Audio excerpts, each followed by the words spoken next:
প্রতিদিন সকালবেলা, সন্ধ্যাবেলা, ওয়া ইনদামা ইয়াযহাব ইলা ফিরাশি, আর রাতে যখন বেডে ঘুমাতে যেতেন হাত দুইটা এরকম করতেন, করে তিনি সূরাতুল ইখলাস পড়তেন, সূরাতুল ফালাক পড়তেন, সূরাতুন নাস পড়তেন। এই তিনটা সূরা পড়তেন। এই তিনটা সূরাকে একসাথে বলে তিন কুল। কি বলে? কুল আস-সালাসা। কারণ এই তিনটা সূরার শুরুতে কুল আছে না নাই? তিন কুল পড়ে বিশ্বনবী হাতের মধ্যে ফু দিতেন। ফু দিয়ে মাথা থেকে শুরু করে মুছতে মুছতে মুছতে মুছতে পা পর্যন্ত মুছতেন, হাত মুছতেন, সারা দেহের যতটুকু সম্ভব বিশ্বনবী সারা দেহের মধ্যে এই তিন কুল পড়া হাত দুইটা দিয়ে সারা দেহের মধ্যে বিশ্বনবী হাত বুলিয়ে দিতেন, মেসেজ করে দিতেন কোন সুবহানাল্লাহ। সকালে, সন্ধ্যায়, আর রাতের বেলা বিছানায় গেলে। এটা protection from all the bad আইস। যত হিংসুক চক্ষু আছে, যত ভূত প্রেতনি আর শয়তানের অনিষ্ট আছে, সব থেকে আপনাকে রক্ষা করবে কে? এজন্য প্রতিদিন এগুলো পড়বেন। কি কি পড়বেন? এরকম হাত দুইটা মিলায়া সূরা ইখলাস, সূরা ফালাক, সূরা নাস, তিনটার বলে একসাথে তিন কুল। কি বলে? আজকে থেকে এটার আমল করা যাবে। মা আয়েশা যখন অসুস্থ হতেন বিশ্বনবীর কাছে যে বললেই বিশ্বনবী বলতেন, আয়েশা হাত দুইটার একসাথে করো, সূরা ফালাক পড়ো, ইখলাস পড়ো, নাস পড়ো, ফু দাও, আর সারা দেহে মেসেজ করো। সুবহানাল্লাহ পড়েন। বিশ্বনবী একবার সেজদায় আছেন। কিসে আছেন? চিল্লায় এখন। সেজদা অবস্থায় লাদাগাতহু আকরাব, একটা বিচ্ছু পোকা এসে বিশ্বনবীর হাতের মধ্যে কামড় দিয়েছে। বিচ্ছু কামড় দিলে খুব আরাম লাগে না? হ্যাঁ, বিষাক্ত, পয়জনাস, ভ্যানামাস। বিশ্বনবী ব্যথা পাচ্ছেন, প্রচন্ড ব্যথায় বিশ্বনবী অস্থির। বিশ্বনবী বললেন, লাআনাতুল্লাহি আলাল আকরাব, এই বিচ্ছুর উপর আল্লাহর লানত। এটা মুসল্লিও চিনে না, নবীও চিনে না, কোন জায়গায় কামড় দিতে হবে এটাও জানে না, কিন্তু কামড় দিয়েছে, ব্যথায় কাতরাচ্ছে। বিশ্বনবী বললেন, লবণের পানি গরম দাও, আঙ্গুলের উপরে ঢালো। লবণের পানি গরম দিয়ে আঙ্গুলের উপরে ঢালতে শুরু করে দিল। বিশ্বনবী পড়তে আরম্ভ করলো, কুল হুয়াল্লাহু আহাদ আল্লাহুস সামাদ লাম ইয়ালিদ ওয়া লাম ইউলাদ ওয়া লাম ইয়াকুল লাহু কুফুয়ান আহাদ। পড়েন সুবহানাল্লাহ।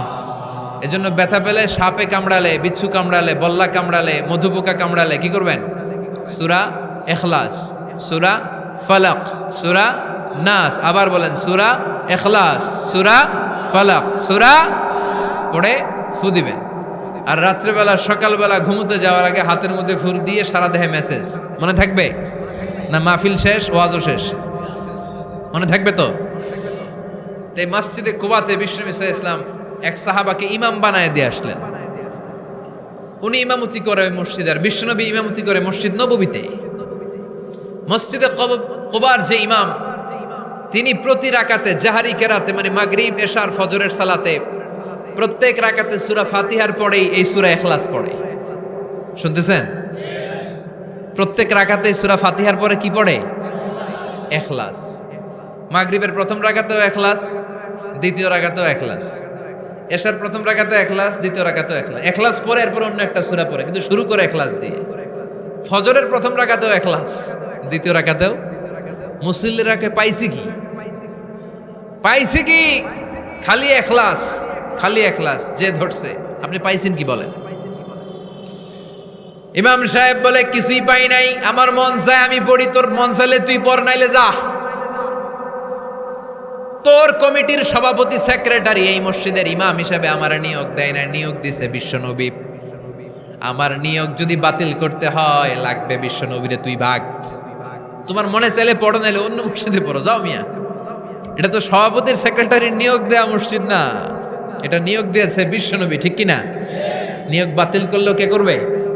বিশ্বনবী। সবাই বিশ্বনবীর কাছে যে বললো, ইয়া রাসূলুল্লাহ, এমন মুসল্লি, এমন ইমাম আপনি দিয়ে আসছেন, উনি ইখলাস ছাড়া আর কিছু পড়ে না। বিশ্বনবী বললেন, তাই নাকি? এমন করে কেন? ডেকে আনা হলো। বিশ্বনবী বললেন, ওরে সাহাবী, ঘটনা কি হাসা? কয় হাসা। প্রতি রাকাতে সূরা ইখলাস পড়ো, তোমার কি কোরআন থেকে অন্য কোন সূরা মুখস্থ নাই? সাহাবী বলে, নবী, সব মুখস্থ আছে, কিন্তু এই সূরাটা আমার পড়তে ভালো লাগে, কারণ ফিহি সিফাতুর রহমান, এই সূরার ভেতরে আমার আল্লাহর পরিচয় আছে গো নবী। আমার আল্লাহর পরিচয়টা খুব সুন্দর করে দেয়া, আমার রবের কথা এই সূরার পরতে পরতে পাওয়া যায়, এজন্য এই সূরাটা পড়তে আমি বড্ড ভালোবাসি। বিশ্বনবী বললেন, ইমামতি যাবে না, তোরটা পার্মানেন্ট হয়েছে। আল্লাহু আকবার। তোর ইমামতি পার্মানেন্ট করে দিলাম, যেমনে পড়াইতি এমনি পড়াবি। প্রতি রাকাতে এই সূরাতুল ইখলাস তুমি পড়ো, সমস্যা নাই। এই যে তুমি সূরাতুল ইখলাস পড়ো, সূরাতুল ইখলাসকে ভালোবাসো, আল্লাহ বলেছেন এই ইখলাসের ভালোবাসার কারণে কিয়ামতের দিন আল্লাহ তোরে জান্নাতে ঢুকায়া দিবে। ইখলাসের ভালোবাসার কারণে আনতা মিন আহলিল জান্নাহ, তুমি জান্নাতে যাবা। হুব্বুকা ইয়াহা ইউদখিলুকাল জান্নাহ, এই সূরার ভালোবাসাই তোমার জান্নাতে ঢুকায়া দিবে। সুবহানাল্লাহ পড়েন। এজন্য সূরা বেশি বেশি পড়তে রাজি আছেন তো? বিশ্বনবী তাবুকের যুদ্ধে গেলেন। তাবুকের ময়দানে বিশাল যুদ্ধের ময়দান, বিশ্বনবী 30,000 সৈন্য নিয়ে গিয়েছেন। আর খ্রিস্টানদের সৈন্যদের সংখ্যা হচ্ছে প্রায় 40,000। কিন্তু বিশ্বনবী যুদ্ধে এসেছেন শুনে খ্রিস্টান বাদশা দৌড়, সৈন্যবাহিনী নিয়ে সব পালায় গেছে। যুদ্ধ ছাড়াই বিশ্বনবীর বিজয় দিছে কে? বিশ্বনবী তো মহাখুশি, আল্লাহর শুকরিয়া আদায় করলেন। যুদ্ধের ময়দানে বিশ্বনবী দাঁড়িয়ে আছেন, হঠাৎ দেখলেন সাইয়েদনা জিব্রাইল আকাশ থেকে জমিনে নেমে আসছে। জিব্রাইলকে আল্লাহ তাআলা 600 পাখা দিয়েছিলেন। সহিহ মুসলিমের বর্ণনা, রাআ রাসূলুল্লাহি জিবরিলা ওয়া লাহু 600 জানাহ। 600 পাখা। কয়শো? 600 পাখা মেলে সাইয়েদনা জিব্রাইল নেমে আসছেন। ওনার পাখার কারণে সূর্যের আলো পৃথিবীর মধ্যে পড়তে বাধা সৃষ্টি হচ্ছে। অন্ধকার দেখে বিশ্বনবী তাকিয়ে দেখে জিব্রাইল একা না, জিব্রাইলের সাথে হাজার হাজার ফেরেশতার বহর। বিশ্বনবী বললেন, কত ফেরেশতা এসেছে? কয় 1,40,000। সাইয়েদনা জিব্রাইল বললেন, ও নবী, আপনি যুদ্ধের ময়দানে আল্লাহর শুকরিয়া করেন, আর ওই মদিনাতে আপনার কলিজার টুকরা সাহাবী মুআবিয়া ইবনে মুআবিয়া আল মুজানি একটু আগে শেষ নিঃশ্বাস ত্যাগ করেছে গো নবী। বিশ্বনবী পড়লেন, ইন্না লিল্লাহি ওয়া ইন্না ইলাইহি রাজিউন। সাইয়েদনা জিব্রাইল বলেন, নবী, এইমাত্র মুআবিয়া ইবনে মুআবিয়া আল মুজানি দুনিয়া থেকে বিদায় নিয়েছে। আপনি কি তার রুহের মাগফিরাতের জন্য গায়েবানা জানাজা পড়বেন না? বিশ্বনবী বললেন, অবশ্যই পড়ব। সাহাবাদের মধ্যে ঘোষণা দিয়ে দিলেন, সবাই ওযু করে আসো। যুদ্ধের ময়দানে আল্লাহ আমাদেরকে বিজয় দিয়েছে, আর খবর পেলাম মদিনাতে আমার সাহাবা মুআবিয়া ইন্তেকাল করেছে। মুআবিয়ার রুহের মাগফিরাতের জন্য আমরা গায়েবানা জানাজা পড়ব। পড়েন সুবহানাল্লাহ। গায়েবানা জানাজা কি বুঝেন?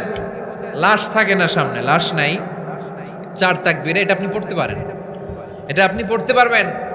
লাশ নাই, কিন্তু তার জন্য দোয়ার জন্য পড়তে পারবেন। জানাজা মানেই দোয়া, দোয়া লিল মাইয়িত।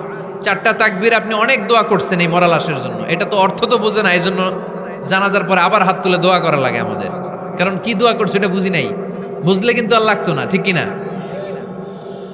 বিশ্বনবী সাহাবাদের নিয়ে দাঁড়ালেন, লম্বা লম্বা কাতার হলো। সাহাবীদের কাতারের শেষে সাইয়েদনা জিব্রাইল 1,40,000 ফেরেশতাদেরকে নিয়ে জানাজায় শরীক হলেন। বিশ্বনবী 4 তাকবীর দিয়ে জানাজা পড়লেন, আল্লাহু আকবার, আল্লাহু আকবার, আল্লাহু আকবার, আল্লাহু আকবার। 4টা তাকবীরের মধ্য দিয়ে জানাজা শেষ করলেন। বিশ্বনবী তাকিয়ে দেখে সাহাবাদের পেছনে 1,40,000 ফেরেশতা দাঁড়িয়ে জানাজায় শরীক হয়েছে। বিশ্বনবী বললেন, জিব্রাইল, কোনদিন তো এত ফেরেশতা নিয়ে কারো জানাজায় শরীক হতে দেখি নাই। ঘটনা কি? কি এমন আমল ছিল আমার মুআবিয়ার, যে আমলের কারণে মুআবিয়ার নামটা আল্লাহর আরশে চলে গিয়েছে?